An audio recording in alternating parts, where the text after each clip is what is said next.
is no antidote. There is no antidote. There is no antidote. There is no antidote. Hello, peculiars. Welcome to the show tonight. I am wearing a book. So I did a book event recently, and I'm wearing my anti-social book club shirt, which says members only at the bottom. But we are a social book club from a distance. So we're really excited tonight because we're having a repeat guest, which we have done. This has been a little while ago. Davey, when was it that we had Damon on before? Do you remember? I can tell you exactly when we had him on because I have the video up. It was 3 years ago. 3 years ago. 3 Gosh. years ago, yeah. Isn't it fun that we've been around long enough that we can have like comebacks? This is great. Yeah, and he destroyed my quiz last time. I mean, just it was annihilated. It was about, for his book On Getting Off, it was a quiz all about like songs about sex. And he was telling us who produced the songs. He knew the answers that well. We did a lot of sexy books that year, didn't we? We started off with vaginas, and we're a sexy book club. We are a sexy book club. I used to actually try to look more sexy for a book club, but I finished a manuscript today, and I feel wrecked. So this is what you got. But it is very exciting, and I noticed that we've got a whole bunch of people who've popped in already. Sadie says she's gesturing wildly at you all right now. Grace is in Cleveland with us, where we're under a tornado watch. Yeah. Rebecca says hi. Skeptabrarian, she's in Columbus, worrying the tornado's headed right for her. Sadie says there's a yellow haze outside. It's springtime. Leanne's here. She popped in earlier, and Randy, and what else? Before we get started, Sadie says, I want to encourage the USians to go to their No King's Day rally on Saturday. Yes, that is coming up. In fact, Leanne was mentioning it, and it's a good time to be out there telling certain officials in government to be where to go. To be gesturing things, just waving, Anyway, yes. So we're very excited, and without further ado, allow us to introduce you to, again, Damon Young. Poof. Just like hey, that. Folks, how you doing? How are you? How are you? Yeah, very well. It's morning. It is morning, hence the nuclear blaze happening here to my left. It has been warm, it has been gorgeous, but now I'm back in the champion hoodies, unfortunately. Okay, got it. Yeah. Well, and you're in Australia, right? Or Tasmania? Yes, so I am in the little southern isle at the bottom of the big southern isle. And I'm right at the bottom of that. You're right at the bottom of the bottom? Yeah, so yeah, we're right down. This is why you talk about sex and things, because you're just at the bottom of the bottom. I can't top that. But yes, it is tomorrow for you, which is exciting because you're coming to us from the future. As our couple, actually, I don't see Sareka yet, but she might still pop in for us. We have several people who do pop in from places like the Netherlands, but you're definitely further in the future than almost anyone else that we have on our show. So welcome. This is a very interesting book because I don't think I realized when I first picked it up that they were actually they're sort of individual essays, even though there's this through line and this theme, and there's kind of a tie-in at the end. And so you almost don't have to read them in order. I mean, I did read them, but you don't have to. And it's kind of, I don't know. I sort of want to start off by asking a question about my favorite, which is the fascinating chapter. And of course it would be my favorites because I write Spock and autism and things. So I was curious to know whether your idea for that one, did it start with Spock, or did you decide, or is that where it went? Like, how did you decide to start there? Okay, so that's a really good question because it kind of goes to the heart of why I write what I write. And I don't start with, some nonfiction authors will start with a theory, like, okay, it's time to explain Heidegger. Put on your lederhosen. I'm not like that. I start with, it's almost like a tableau. I have a scene in mind. So with Philosophy in the Garden, the scene was Marcel Proust, a French author, in his dingy little bedroom next to a bonsai. And the question is, why? Why did he have a bonsai there? What did it do for him? So my approach to nonfiction is always, this is a mystery. I want to figure out what's going on. And so I was thinking about the scene in the Star Trek film where Spock dies, and Kirk is watching him die through glass, and Spock puts up the Vulcan salute to the glass, and they meet, and then my wife repeated that gesture later when she had to have radiation therapy. Now, of course, she did it as a joke. But in that essay in the book, people talking about how they're crying through it because of the way I talk about it. And she's like, that's classic fucking Damon, that I make one joke and it still turns into something heartbreaking. So what I wanted to understand was, there it is. I love that scene. I always have been and shall be your friend. Or some such thing. I'm paraphrasing. Something like that, yes. What I wanted to know was, why was that so poignant? Why was, what did this gesture mean for Spock? What did it mean within Star Trek? What did it mean for the fans? And then one poignant question, what did it mean for the generations of Jewish people who used, the full gesture, which was this in the temple? So it's this kind of nested set of nerdy questions that I'm constantly kind of asking. What does this mean? Where did it come from? How did it end up like this in our world? And I had no idea that there was I didn't know about that. I knew about this. Actually, but I'm Jewish and I don't know about that. You could have been doing this the whole time, Davey. But yeah, and it's just such an interesting thing. And of course, I think Brandy, I cannot hear you again. I'm sorry, Davey. It's cut out. I can hear everyone else, but not you. That is the strangest internet gremlin I've ever heard of. All right, that's weird. Do the same thing, Damon. Just refresh. Well, I'll just friends. Okay. We'll cover. I will be back. He will be back. I salute you all. Give me a moment. We don't know what's happening. For some reason, he stops being able to hear me after a short. You just touched your microphone, so I don't know. I have no idea. Gremlins. It's I don't gremlins know. in the system. I will try not to touch my mic. Should we start announcements? Here he is. He's back. Oh, here he is. He's back. You did this going in and out, so we got to ask you if that's your favorite or something. I think it has a certain irreverent appeal to me. Yeah, but I think maybe the Star Trek chapter is one of my favorites in the book. Okay. Well, I like it because Spock plays very autistic, and as a me, I'm sorry, you've cut out again. Davey, do I cut out every time Davey ask your questions to me in the chat, and then I'll respond? No, maybe you need to reload, Brandy. Maybe I'll reload. Okay, yeah. Y'all keep talking. I'll be right back. I think so. I've done. I don't even know why I started doing it, but kind of the surfer. Kind of this, I would do, like, people would walk by my office and be like, "Hey, did you get that done?" I'd be like, "Yeah, I got it. I got it covered." I don't even know where I picked it up from. So did you just start doing this one day, or like did you? So I mean, like many people, I got for that. Our audio. Sorry, for our podcast listeners, he's kind of doing the rock and roll, two horns, the finger horns. Get the horns. Yeah, I was doing the surfer kind of thumb and pinky. Got it. Yeah. Can you so I can hear you. Yeah. Okay, Davey. Maybe it's when you click out. Just stay with us. Okay.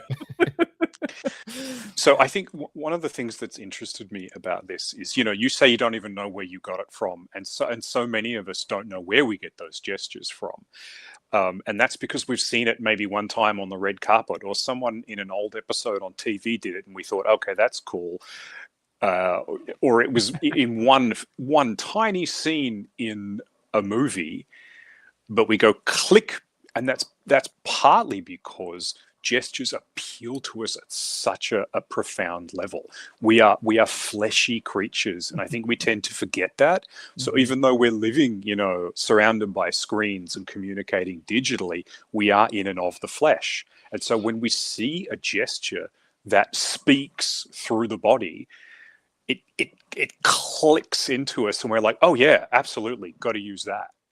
So there are generations of people that are not heavy metal listeners that are doing the heavy metal gesture, and I would add generations of people that know nothing about pagan traditions in the Mediterranean Renaissance who are doing a Mediterranean Renaissance gesture. It also reminds me of Breakfast Club. Isn't that mess with the bull, get the horns? Doesn't the prince? Yeah, that's right. Oh God, he's such a dick. Now I think I'm being heard by everybody now. Grace wonders if it's the Cleveland tornado gods, which it very well could be. Rebecca says embodiment. Who wants that? And Rebecca, frankly, I get Rebecca and I. We have reasons to not always love our embodiment, but genuflect. What I think is interesting is that for me, body language, of course I have body language, of course, but I had to also learn how to ape a lot of things that I didn't pick up naturally, which meant I got a lot of things wrong. And as a result, as an adult human being, by the time I became an adult human being, I have an extremely mobile face. I have all sorts of expressions. I get told this all the time. I talk with my hands, my whole body. But I also think some part of me overdid it somewhere, but it's hardwired now. I don't know how to go back. Yeah. I was thinking about this last night because a friend had a book launch. His novel just came out. I'm very excited. And what was great for me was that I didn't have to perform. I wasn't on stage. I wasn't launching a book. I was just watching someone else launch their book. But then at drinks afterward, I'm still, hey, I'm using my hands and moving and moving my face. And this is because, like you, Brandy, I overcompensate. I've had to learn explicitly what other people do implicitly in order to do things like put them at ease. Right. Yeah. And it's you're doing a journey of 1,000 miles, and they've walked 5 steps, and they're like, I'm meeting you halfway, and I'm like, you have no idea. But Rebecca says, my face, and why is it doing that? I got you, Rebecca Gibson. Yeah. So it is a thing, and I do find that the more nervous I am in a situation, the more explosive my gestures tend to get. And so I have this is a really short story. I promise I'm going to shut up after this, but I was giving a talk somewhere, and they basically told me I was going to give a talk on this book that just came out, which was, I was working on this project on birth, but then they thought I was going to give a talk on my death book. So I walk up to the stage, and they're like, now she's going to talk to us about her book, Death and Dying. And this was like a major a major thing they were having me do. But I turn on all my slides, and it's just pictures of babies and shit. And so I thought, okay, I can do this. I can give the death talk with the wrong slides. And I was trying to make radical connections for why. I was like, because birth is like death. And I got so wild that I fell off the stage backwards and just disappeared at one point. And then had to jump back up on the stage. I was like, I'm fine. Someone in the audience told me I look like a drunk person on a high wire act, but something like that. Anyway. So I get it. That's a great. Just you're trying to convince the world you're pulling it off, right? Right. So the more you do, the more you're convincing people, right? And this is how I approach just ordinary conversations. Because you've got to go hard, right? And people are like, no, you absolutely do not need to go hard. You do not. So over here in the chat, if you're not on the live part of the chat, you want to be on the live part of the chat, but there's just some really fun ways in which things are going off the rails over here, but including people quoting me saying babies and shit. But Sadie says, I love the intentionality of facial expression vis-a-vis sign language. And I think that's a really good point. And then Skeptibrarian says, if you have seen Project Hail Mary, you see an alien doing hand gestures that are both alien and familiar. And I've seen animals. Spoiler warning. Oh, that's in the trailer. Yeah. Okay. But animals. The alien is like, I have and always shall be your friend. That's true. That's my favorite alien. Well, before we get too wild and crazy, we do need to do the announcement. So we'll do that. You guys go ahead and put your questions in the chat. It always takes a few minutes for those to trickle in. If you have questions, if you don't have questions, give us comments because we like those too. Tell us your favorite gestures. So announcements. We are everywhere. Meet us on social media because we're there. Almost every place you can look.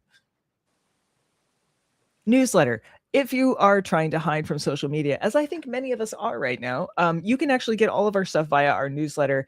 And I have some kind of, there's some exciting news that's going to be coming up pretty soon in one of our newsletters because I think I discovered even more ways to reward you for staying away from general social media. So the newsletter gives you our links, gives you information, gives you Brandy's musings on various stuff, though not this week because I was meeting a deadline. But normally I'm clever and funny and stuff. You should come back. I have a migraine headache too. Okay. So join us on PayHip, please. We are so close to actually meeting our budget deadline, budget Goal. Goal. Thank you. That's the word for this year. We're like $460 away. So we're very close. But you can join as a VIP member for as little as $5, and you get all the VIP shows and all the backstage stuff, and including swag. And actually, Davey, you're going to talk to us a little bit about our first one, right? Speaking of VIP shows, coming up in April is VIP movie night. We're gonna try like Mystery, Science Theater 3000 it, and we actually have to test playing it through StreamYards, but I'm sure we'll make it work. But I gotta say, Bill Shutt put a great suggestion in for like this, probably like CD level horror movie. It looked like that I really want to check out, but like I felt like this was perfect. The Adventures of Buckaroo Banzai Across the Eighth Dimensions. Like it's just hard to get more peculiar than that. It's gonna be so weird. I've never seen it, and I'm not gonna do any research. I'm gonna go in totally cold and we're gonna have fun with this. But the big announcement is we had listed this at 7 p.m. I did the math. That means the movie would end at 9 p.m., which means it's cutting into bedtime around here for the kids.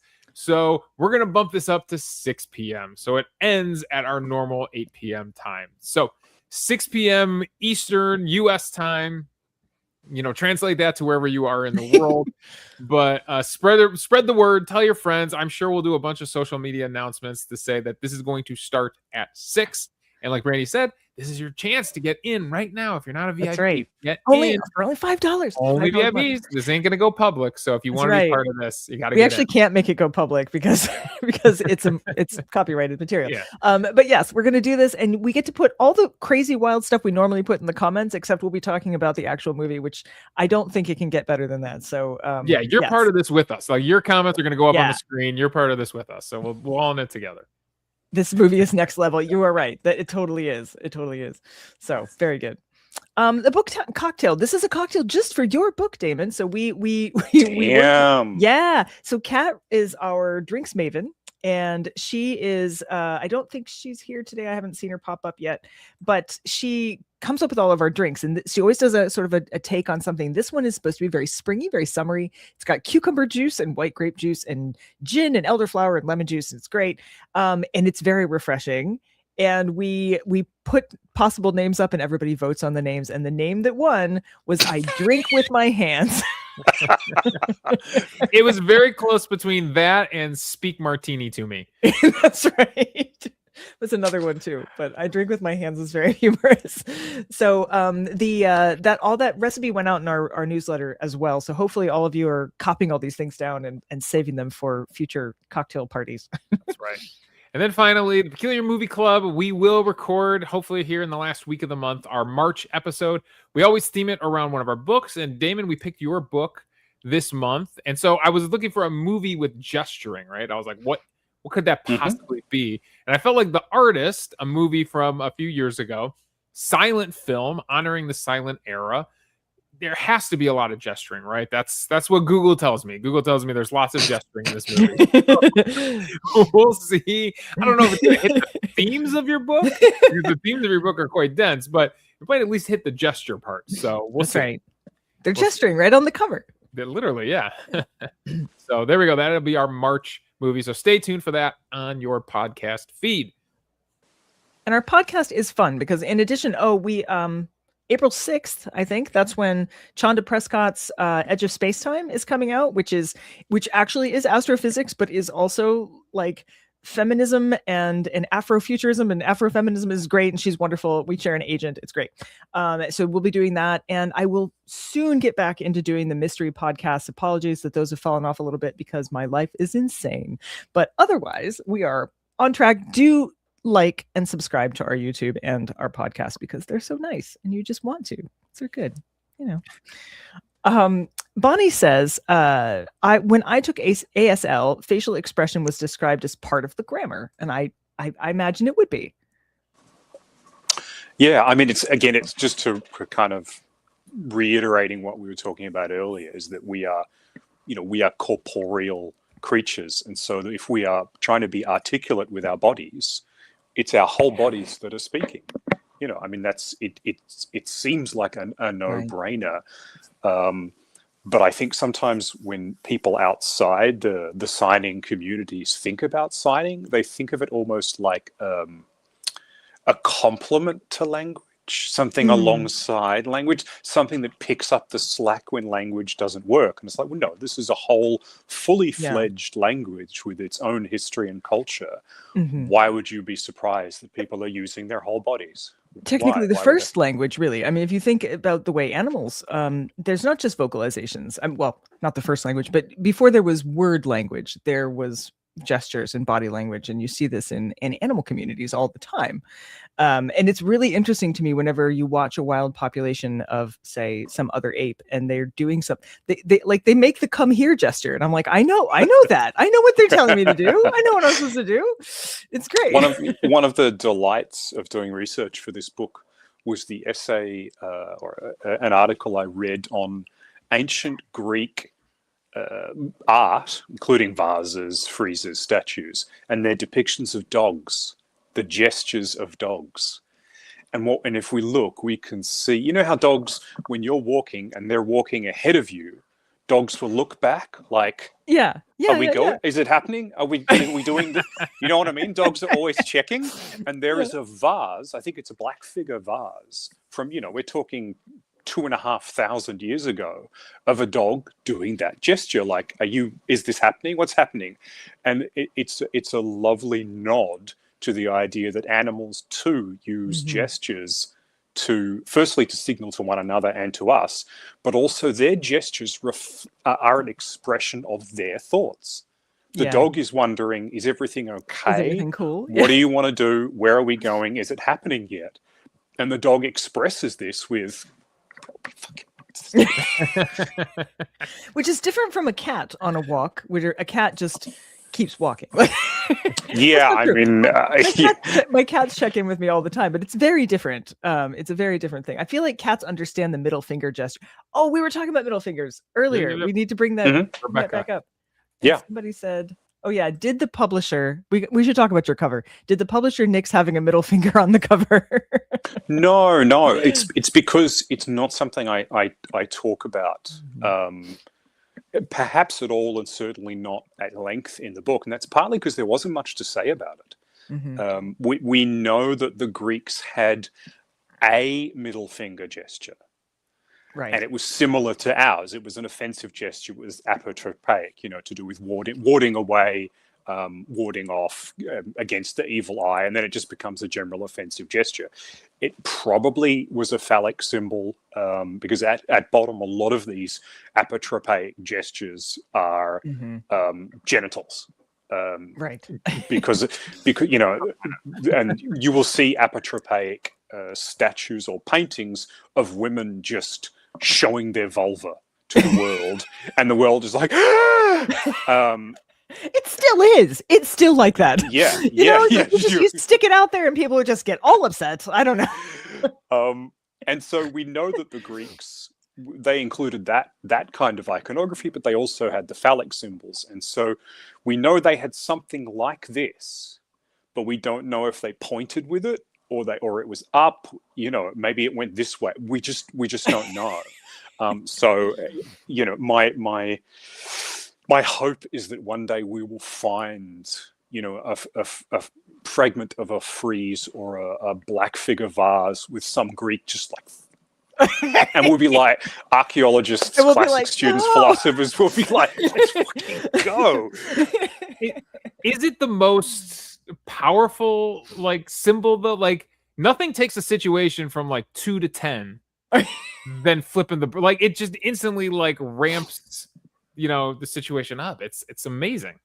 It's funny, isn't it? Because it's a good indication of the power of gesture. Because Mhm. what are you physically doing? You're showing a little finger. It's a little finger. And you're hit a little finger. Right? And it's like, you would just laugh at it like, dude, you're trying to intimidate me and you're showing me this little finger. Oh, look how small it is. But we know how much rage, how Yeah. much intimidation, how much offense is contained in that one little, I- dactyl. I have to say, like, this is one of the things I love. Kathleen, who made our drink, popped in. She's at work, but she just popped in to say hi at the very moment where you went, it's just a little finger. And I just think that's perfect. That's just great. No context, Kathleen. You're gonna have to go back. You're just yeah. gonna have to go back and see all the rest of it.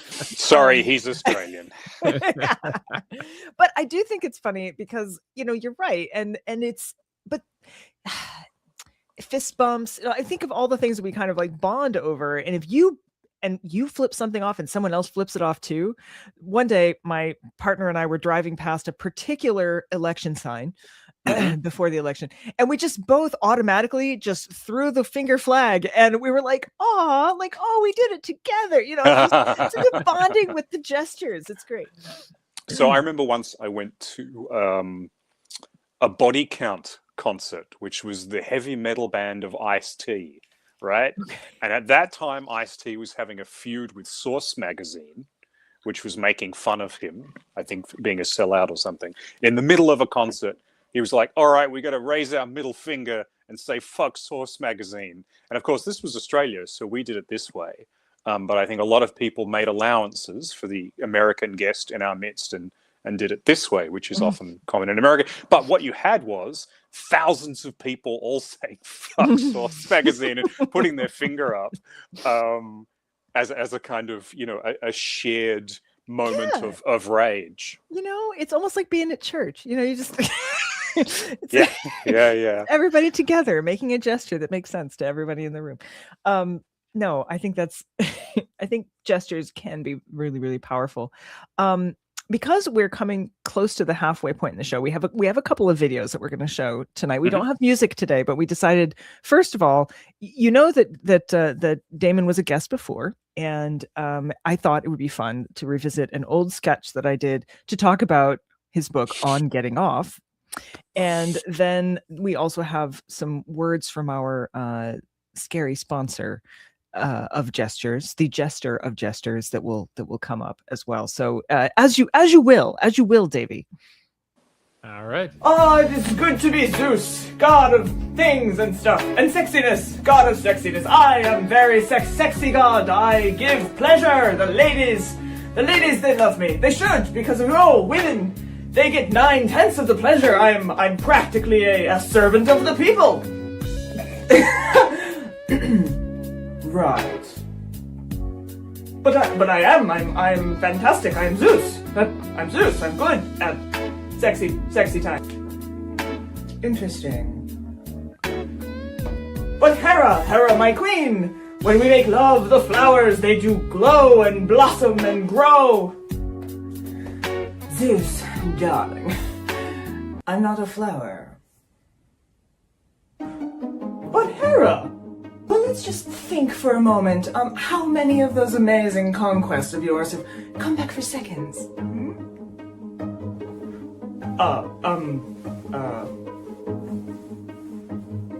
Are you saying I'm not good at it? Oh, if you think the gods invented sex, people, animals, everyone's been doing it for a very long time, dear. And I think you could use a little practice. Maybe read up a little bit on just how pleasure really works, and you could start with the Kama Sutra, that might help. But since you're so into Greek philosophy, how about a little philosophical treatise on the matter? I think maybe you should do a little reading.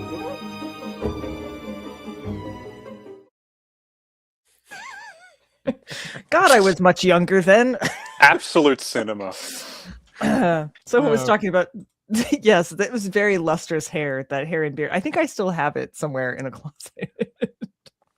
Your wig game was on point for that one. It was. They were both wigs because I don't have that much hair. This is giving off Jeff Goldblum's chaos flashbacks. Gone too soon. So that was for On Getting Off. So if you're reading Damon's work for the first time and you thought you might need some philosophy of sex, we've got that going on. And you've already mentioned Philosophy in the Garden. So there's so much good stuff. So much good stuff. Yeah, I got a backlist. Backlist of sexy philosophy things. Now I will warn you, the next video, the vibe is completely different. So yes, strap in. Here we go. Strap in. Here we go.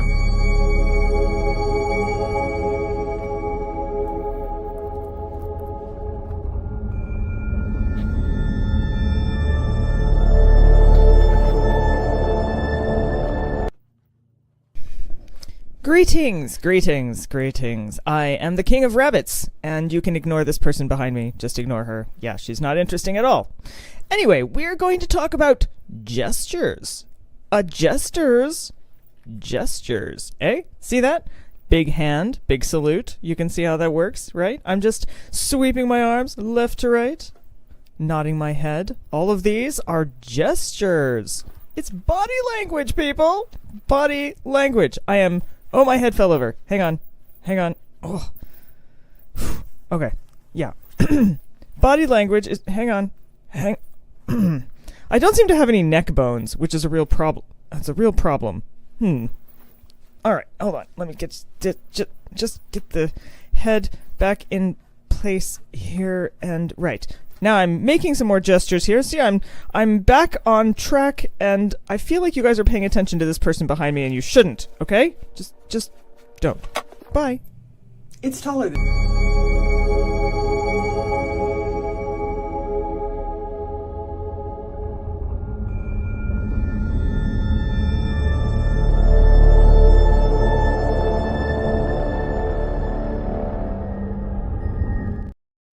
Close enough. I've had this thing forever, and I was like, I need to make some kind of video with this thing, and it's almost Easter. I bought it because it was terrifying, and I just have this 8-foot rabbit. It was seamless. Absolutely seamless advertising for my book. I couldn't... Somewhere a publicist is just weeping with joy. Yeah. The only idea I had this week was to do like an improv game, like questions only, but it's gestures only. Mm-hmm. And then that took me to, have you seen the SNL sketch, the Mikey Day sketch, where he's like in a traffic jam and he's yelling at another car? If you haven't seen it yet, everything is a gesture. So everything, he's talking to someone in another car, but like the windows are up. Oh, but they can't hear. They can't hear. So he's gesturing everything. Like everything has to be gestured with the hands. Yeah. And it gets very vulgar. His daughter's supposed to be in the car with him, and that's great. This was just an autistic moment where I was like, gesture. Like jester. Oh, I have a giant 8-foot jester rabbit. I could make some gestures with that. Yeah. I mean, strictly speaking, the whole book is an autistic moment. This is just me saying, what if I tried to understand the history and prehistory of something we take for granted? I'm sure that won't be difficult. Okay, Speaking of which, okay. I'm going to ask you that kind of, my big question is, like, when we heard about the book and when I got the book, I was like, oh, this is gonna be fascinating. They're gonna be really cool stories. And then I read the first chapter and I was like, that was so much denser and heavier than I realized what I was getting into. So like, it seems like a pretty light read, from the idea, but then you bring the philosophy hard. So kind of talk about that balance. Okay, so rams it home. Yeah, so with every book there is a giant novelty slider or knob that goes from very pop, very simplistic, very breezy, very easy to the most sort of dense, painful, intricate, self-paced, uninterested in your pacing and your haste. You know what I mean? And so I've had different books where I've turned that giant novelty knob. So something like How to Think About Exercise, which was, a few years back now, very pop. I wrote it in 6 months. It is for the broadest possible audience. Immortal Gestures, I've really, I had to, and I've really given in to my scholarly urges. So I don't really talk about this in the book, but there are end notes for this book that you can download for free on my website or the publisher's website. Those end notes are 70 pages of just end notes for this book. It. This and is so speaking to my heart right here. Now I've still tried to make it beautifully written. I've still tried to make it poignant. I've still tried to make it funny in parts. But yeah, the dial is turned towards kind of nerd obsession. And it's not a coincidence that I only recently had an autism assessment.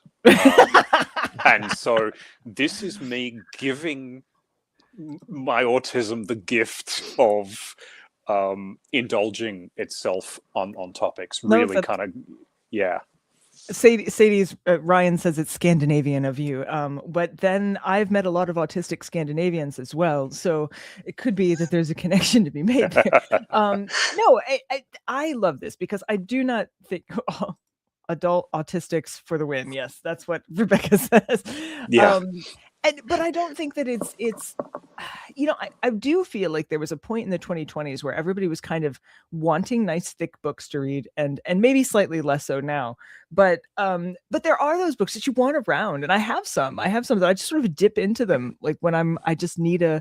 And that's why I said I kind of like the fact that these are essays, which I didn't expect, and I appreciate it actually, because I feel like you can read one whole one and you can walk away and you can come back and you can pick up 100% anytime. And I think that's great.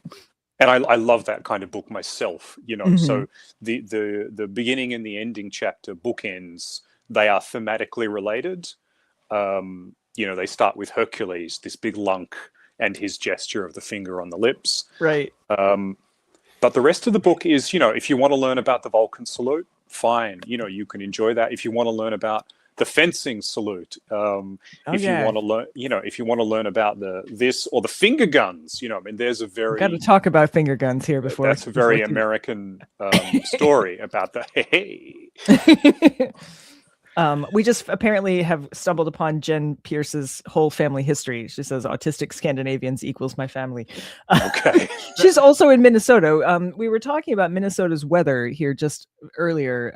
And what was it that you'd heard, Damon, about the Minnesota weather? So this was a friend of mine, an author who lives in Minnesota, and the weather essentially goes like deathly freezing, will kill you. And then I'm like, oh, fantastic. But then in springtime, it gets warmer. And no.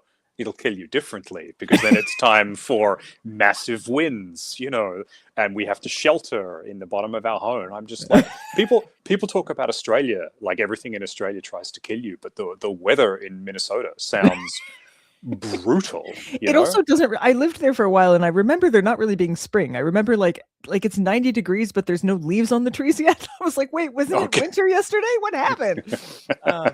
But yes, Jennifer's great. I've been up, and we have actually quite a number of people in Minnesota who watch our show, and I've managed to meet several of them, which is kind of fun. It's not just kind of fun; it is fun. So I want to ask again about the finger guns, because that is my my nickname. I'm Finger Guns. Oh, okay. And Mark is Lady Paws. He's Lady Paws, and I'm Finger Guns. Yes. Oh wait, what's Jennifer saying? She says we have at least 4 false springs. It was 75 this weekend, and it's going to snow again next week. Yeah, that's kind of what I remember. So Lady Paws. That's Mark, and I'm Finger Guns, and so. I'm assuming this is a Wild West thing, or what is that from?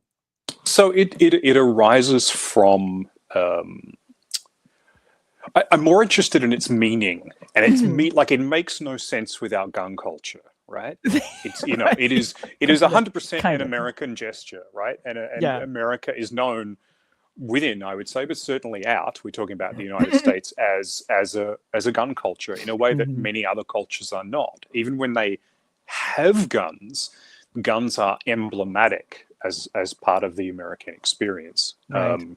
Which is not to say it's not fraught. Of course, it's fraught, but very it's fraught. it's part of the air that you it is. grow up into. It's terrifying. It's actually like, I mean, the odds of being shot on my street are like not zero. Yeah, exactly. And so There's what I some talk pew, about, pew, pew happening over here. What is going? Yeah, they're pew-pewing each other in the chat. that is literally the name of the chapter. Is pew pew pew. So I talk about the whole idea about finger guns is they are an arrogant gesture. They're a cocky gesture, and I think that they work that way because having a bead on someone, having someone in your sights, is like the ultimate kind of power because you can harm them from a distance. You're not even under threat yourself. You have the power. They are completely powerless. It really is a kind of, I am a big, manly, willing individual. I am so rugged. Okay. And then you think about finger guns. What does it mean to have someone in your finger gun sights? Well, it's meaningless. It's not a gun. It's just a finger. No, right. That's why it's so arrogant, because it's like saying, I got these. And it's like, well, you don't have anything. I know. That's the whole point. I just have these. So the moment that made it click for me was in the film Blue Thunder that I saw when I was much, much younger. It's about the militarization of the police, and the police in this film get a military helicopter. That's awesome. And the villain in that, played by Malcolm McDowell, who of course is British, always says, check you later, to the hero. And it's such an expression of the worst arrogant, stuffy prick you'd ever met. It's a wonderful use of that gesture. And of course, Roy Schneider, the Vietnam vet pilot, uses that gesture as a final farewell once he's shot the villain literally out of the sky. He's like, check you later. And the whole idea is he just did literally what they've been threatening to do figuratively throughout the whole, Through the whole thing. film. So and I kind of, my end picture of that movie, of that chapter, is imagine in 100 years or in 200 years where people are still kind of making this gesture at each other, because gestures will linger well beyond their culture. I mean, and this is a good example. This is from 500 years ago. Imagine kids going, hey, what's up? But having no idea where it came from, because that gun culture has gone. That to me is the dream. That is the dream. Well, so the interesting thing, it was interesting that you made that sound, because the reason I chose finger guns, and this is a joke between my partner and I, because when I was much younger and more hit-onable than I am now by men anyway, I still get hit on by women, but this gentleman at the gym used to come up. We bought our house from this guy named Carl, and Carl went to our gym, and he went to our gym, and he didn't really work out there. He just sort of went around being obnoxious to women instead. But he'd walk up to me and he'd go, whatever you're doing, it's working. With these Jesus. And I know. And so it was a joke that I was the one who was always going, whatever you're doing, it's working. I would repeat it to my partner, who would give me lady paws, like, and so our comedy sketch team, I'm finger guns and he's lady paws, and that's where those names come from. Jesus. I was saying, we've been doing this a long time together. That's a new story. I haven't heard that one before. Yeah, I'd never actually told it. Yeah. Finger See, guns. the thing, I will do finger guns ironically, because it's, because we all know now that it's a sign of being an insufferable prick. You could throw a wink in with it too, like hey. I think there probably was one. I was usually trying to just get away from. Yeah, like, but the thing is, for Carl is not being ironic. No, Carl he thinks it's working. He is the insufferable prick. Yes, we are all ironically referencing. That's just, imagine being that authentic. The number of ooh. He really is who he is, and who he is bad. Yeah, I love all the oohs up here. When you told me that story, I had that line from Ew, David, from Schnitz Creek. Oh, Schitt's Oh, Creek. Schitt's Creek, Schitt's Yeah. Yeah. David. Ew, David. Yeah. There's I mostly just went "Ugh," and just kind of That chat on this one was it used in the Love Boat? Sadie says Isaac from the Love Boat. I never saw the Love Boat. Oh, I've never seen it. Did No, he do it too? Was that a gun thing? Okay. All right, More I'm gonna have to research check out for the Love Damon. Boat. I guess you could use it in a non-skeezy way, as in like I got it, like hitting a bullseye, like I'm gonna nail it, or I got it. Maybe. Yeah, I suppose Maybe. so. I always find it's not. I always do it from the side. Like you can do the little it's like the James Bond wow. kind of thing, right? Like Yeah, right. That's or sort Charlie's of tough, Angels. Right? Yeah, Charlie's Yeah. Angels kind of thing. I do this anytime I have to do photographs with fans. I make them do the Charlie's Angels thing because it's just silly. I know. It's ridiculous. But but finger guns at you just always seems much more like in your face in a way that I don't. The whole for me the whole kind of semantics of that gesture is the fact that it's pointed at you, and it's this kind of hello. I know. I'm like, guns. I'm sort of like, guns. just flip me off. Flip me off. Just it would be little more finger, honest, please. wouldn't That would be it? better. And now you got me thinking about that. I can't help it. Every time we do the finger guns, I can't help but think of Buddy Christ from the movie Dogma. Oh yeah, where he's like that George Carlin unveils, which is a thumbs up with a finger gun behind it. That's right. That's what it is. Thumbs up in Like, front and a where's finger the gun. hand scope? That's so good. That's so good. We're mixing the George gestures. Carlin as a cardinal in the Catholic Church is genius on its own. It's so good. With the blessed golf clubs, which you have to, becomes a plot device. Love it. Well, it is getting to be that time. The time for the day, and Davey tells me he's really proud of this one, guys. So it's going to be good. I am. Hold on, I need to do my author thinking pose from the book jacket. Oh yeah. There you go. There you go. Oh, we didn't even right, get into the fact that you have long swords yet. Or the tattoos. We were going to talk about that. We'll come back. This is what happens. Get there. Yeah, we'll get into the quiz. We got more to come to. I actually have to do it a little differently this month because I'm gonna. There's some video elements to this. So here we go. Okay. All right. Okay. So question number 1. 3 questions about the shrug. About the shrug. I got into the shrug one. Yeah, I know. Oh yeah, we're challenging you this time. Now remember, here's a hobby. The quiz is called Shrug It Off. So the most famous shrug in sports, the most famous, came on the basketball court in the 1992 NBA Finals between the Chicago Bulls and the Portland Trail Blazers. Michael Jordan did the shrug after setting what NBA Finals record? Was it A, the most points in a half, B, the most three-pointers in a half, or C, the most assists in a half? Okay, you can rely on the peculiars for help, by the way, since it's not about love songs this time. Yeah, I'm glad you're stumped after how much you destroyed my quiz last time. I got to start quizzing you on AFL football. I'm going to go for B on the grounds that most assists is invaluable for any team, but I don't think he's going to be like, how good am I for giving assists? I don't think that would be in his personality. Most points, I feel like B. Like 3-pointers is more important. Sadie and Jackie are both saying, yeah, they're seeing that. Grace says, not this one. Sports questions are the bane of my existence. Grace, you're in for a rough ride here. I'm thinking A, but others don't seem to agree. The answer is yes, it is most 3-pointers, and I've got the video clip too. Now, the story on this is, most people thought he did it because he's just not a 3-point shooter. Like, that wasn't his game. And so he hit 6 3-pointers in the first half. But the real story is Magic Johnson was doing the color commentary, and he looks over at Magic Johnson because the night before they were playing cards, and he told Magic Johnson, I'm going to destroy Clyde Drexler tomorrow. And he did. He absolutely destroyed them. So that was him looking over at Magic Johnson going like I told you. So me getting this right. Yeah. That was a shrug for you podcast listeners.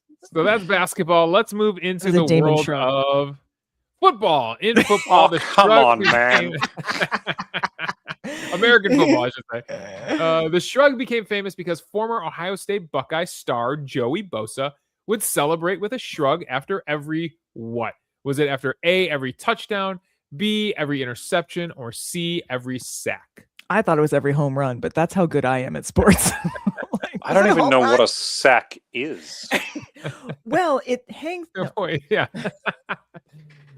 A touchdown is when you get the ball across the end zone. That bit I know. Thank you. Interception is when a defensive player catches the ball from the quarterback, and C is when a defensive player tackles the quarterback while he's trying to pass. So Rebecca's like, no freaking clue but power play. Sadie's going with sack. I feel like after talking about phalluses so much on this episode, I should choose what the would sack. What would be the gesture for that? Would you two fingers down like that? I thought at first his number 97 would be a giveaway to the answer, but then I realized they're not going to know what that means. No I'm okay here. Okay. Yeah, I'm. Ooh, Skeptic says it's C. She went to okay. If she says it's C, I'm going to go with that. Touchdown feels too easy. Interception seems too uninteresting. If that's a picture of him, he looks kind of beefy, doesn't he? Shouldn't he be on the defense? Maybe that's why it's sack. I'm going to choose sack on apotropaic phallic grounds, and we'll see if I get it right. The answer is yes. Number 97 is the defensive lineman who got a sack, and here he is sacking a quarterback from, I can't tell, the Michigan State, maybe Hawaii, someone who wears green. And there's number 97 with the shrug celebration right there. He did. He's like, I did it. So yeah. So they asked him why he did it, and he was like, the first time he did it, he was like, I just happened. But it was, I think he said later that it was like, I guess this is easier than I thought it would be, or something like that, like that kind of thing. Like they can't, like they thought they were gonna block me, kind of thing. You know, like that's how he's using it. I see. Interesting. Different shrugs for different folks. Different shrugs for different reasons. Exactly. So our final question of 3 comes from the world shrugs of for different thugs. Baseball, of course. Now you have baseball in Australia. Not really, man. Come on. Come on. You guys were just in the World Baseball Classic.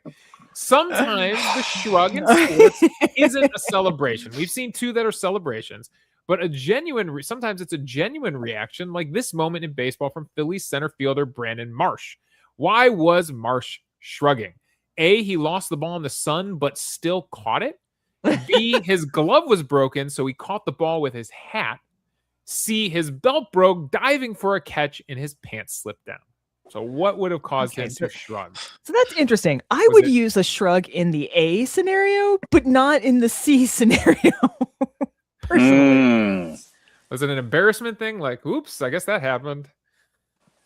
What was it? Glove broken, caught with hat. I could see that as being like that, but that seems more like a wow. I wasn't expecting that, but like lost it in the sun, still caught it. Like by accident. That feels. B is similar to the previous 2 in that it's partly an ironic use of the shrug. You're actually, because a shrug is usually a sign of why I don't know, or I didn't do that, or I can't say, or it had nothing to do with me. Whereas in these cases, they're actually saying, I did that. I knew I was going to do that. I had the power to do that. And it may have been nothing to me, but I still did it. And you didn't do it. Whereas in this case... especially coming from Michael Jordan, who basically... Right. Whereas in this case, I think it's more likely to, if it's a genuine reaction, it's more likely to be A or B, like saying, I don't know, wow, I can't believe I did that. Like I feel like it's A. We got a lot of people saying C, or at least praying for C, and Rebecca's just asking Davey not to do sports when she's on next time. You got it, Rebecca. The question is though, how many people would have known that he, like, afterwards he would have explained, oh yeah, I had the sun in my eyes. Oh, that's true. But how many people watching would have known he had the sun in his eyes?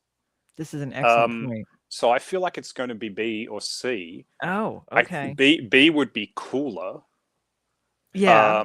C would be funnier to watch on a video. Yeah, and there might be yet another chance for the phallus and the sack if that's true. If he loses his drawers. So I like how we've tied all this back together as we are wont to do, Damon. just publicists love an author who's on message, so Right. I'm bringing this Alright, back to sounds like on you- getting off and gestures. I'm gonna go We're getting with, off with topic and everything. Oh, I'm gonna go with C. All right, C is his final answer. The answer is A. The answer is he lost God it. damn it. And watch the video clip here. You'll see it on a close up, but the hands actually go up before he catches it. So the hands go up right there. It's hard to see on a small screen like that, but hang on, there's a close up of it. He literally mouthed to him, "I never saw it." I never saw it. So I the don't- shrug is here. The shrug is before he caught it. He literally shrugs, going like, "Where is this thing?" Where's the fuck is this thing? And then it just lands in his glove. Oh. Okay, that's pretty cool. I like how That's he says extremely cool. he literally says to the guy, I Yeah. I like never the whole saw it. body language afterwards where he looks at his friend like, "Arr." There's a clip, you probably can't show it now, but people might want to look it up. There is one cricket play, I'm going to say from the 80s, where the ball is smacked way out of the boundary, and there is a cameraman sitting slouched next to his camera, smoking. He just kind of goes, catches it, throws it back, takes the drag and blows out. Great. It is like No one is for- that for- cool. For like 5 minutes, he was the peak human being on the planet. Ready? That's How fast? Am I fast enough here? Let's see. Is this you? This could be it.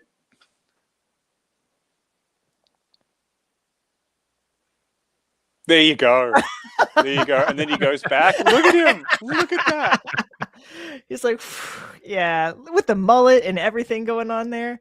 Guy goes past. Yeah, him, you didn't have to tell us this clip is from the 80s. This clip is definitely from the 80s. Yeah, incredible. What's even more horrifying I guess is there's now no close up. Okay. the, All right, there we the go. all right, let's look at that again. Okay, No, it didn't happen. yeah, exactly. I know. It's amazing. You did pretty good. You got 2 out of 3 for sports questions. Yeah, Bring back you did tight great. paper. Sports from Sadie. the other side of the planet. That's right. Oh no, I did see this one. Skeptic Brian talks about the video of the dad holding his kid, and he like drops the kid and his beer, catches the ball, catches the kid and the beer before they hit the ground. Not quite as sexy as catching a ball and then smoking a cigarette, but As soon as I started reading the shrug chapter, it just Michael Jordan shrugging just like popped into my brain. I just couldn't It's get good. it out. It's I had good to go stuff. with it. plus he had to get back at you, Damon. You were too good the last time. So it's Too- best to like too miss arrogant. one. Yeah. My performance in that last one was pure finger guns, so I don't understand why he wanted to get He's back like, at love me. songs. Let me show you love songs.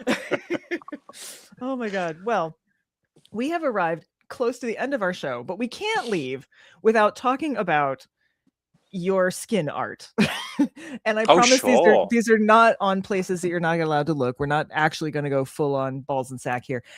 But we did actually get some images of the amazing ink bottle and fountain pen, because I am sitting here, literally sitting here next to my ink bottle and fountain pen, which I'm showing to the camera right now. And look at that. Yes. That is a very nice ink bottle. And that is Yes. a pretty radical fountain pen on your phone. That is, yeah. No, That is my Yeah. fountain pen. That is a Pelican M215, very nice. and that is my bottle of fountain pen ink, Iroshizuku fountain pen ink, both Literally. of which I use. Yeah. Oh, they're so beautiful. I literally, it's right here. I'm literally Yeah. showing it to them right now. Look at that. Yeah, that's hilarious. So that one, the bottle of ink was hand poked. So so that when it's upside down, it looks like the drops falling down the side of the glass. Nice. I did a similar pointillism one for mine, and I don't have I don't have ink, I don't have a fountain pen. Also, I couldn't pick a fountain pen. I have, I think, 43 fountain pens, so I would have a hard time choosing one. But my favorite one is a vintage Waterman. Very nice. Yeah, you can't get those like that anymore. Yeah, that's good. Swords. You're Oh, gonna ask. we've gotta swords, talk that's about right. swords, too. One Swords. last We thing. talked about One swords last last thing. time. Pelican for the win. Pelican for the win. Love the pen. Amazing from another person. Inked with an ink bottle. Go Bonnie. And then here we are with some swords. Swords. Swords. And I think I said this the last time, but I'm going to say it again. I had one line in a musical play once where I had to say 1,000 bad guys with swords from Prince Ali, that stupid song. Only I had to say it in a child's voice. Yeah, And I was probably the song tallest goes, yeah. person, but I had to come out and be like 1,000 bad guys with swords. Yeah. That line is burned into my brain. Robin Williams, incredible. As soon as you said swords, it was You like, knew. You knew. click. Yeah, I knew.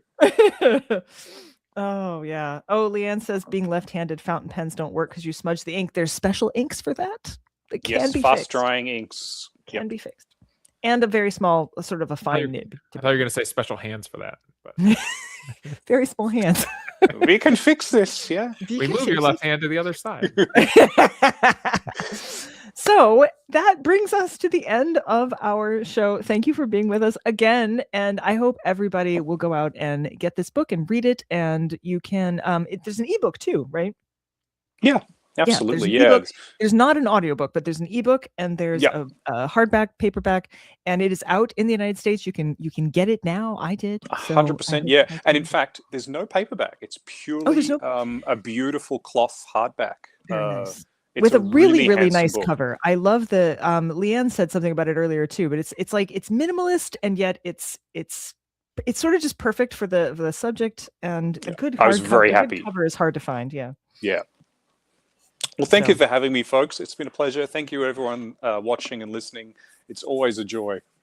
Yes, and they are part of the joy because they're the peculiars. And I just want to thank all of you for being at a place where, if you're weird, you're a family.